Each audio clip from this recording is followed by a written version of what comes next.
ہمارے لیے آج کی پہلی تلاوت ہوشیہ نبی کی کتاب 14 باب 2 سے 10 آیات تک۔ خداوند یہ فرماتا ہے، اے اسرائیل، خداوند اپنے خدا کی طرف رجوع لاؤ، کیونکہ تیری بدکرداری تیرے گرنے کا سبب ہوئی۔ ان باتوں کو قبول کرو اور خداوند کی طرف رجوع لاؤ اور اس سے کہو کہ اے ہماری تمام خطا کاریوں کو دور کر اور نیکوکار قبول کرے، تب ہم اپنے لبوں سے شکر گزاریاں گزاریں گے۔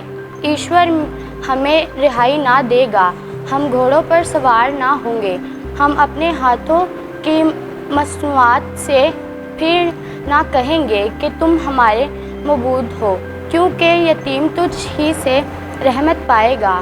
میں ان کی برگشتگی کا علاج کروں گا، میں کشادہ دلی سے ان سے پیار کروں گا، کیونکہ میرا غصہ ان سے ٹل گیا ہے، اور میں اسرائیل کے لیے اوس کی مانند ہوں، اور سوسن کی طرح پھلے گا اور دیودار کی طرح اپنی جڑیں پھیلائے گا۔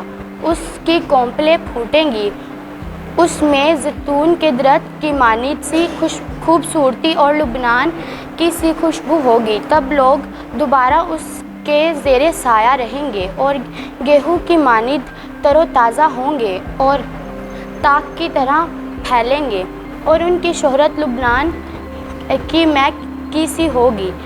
افرائیم کو بتوں سے کیا کام ہوگا؟ میں اس کے لیے سرسبز سرو کی مانند ہوں گا، تو وہ مجھ سے برومند ہوں گے۔ جو دانشمند اور ان باتوں کو سمجھ لے، صاحب فہم ان کو جان لے، یعنی یہ کہ خداوند کی راہ راست ہے، راست باز ان میں چلیں گے، پر خطا کار ان میں گر پڑیں گے۔ پاک کلام کے پڑھے اور سنے جانے پر خداوند کی برکت ہو، خداوند کا شکر ہو۔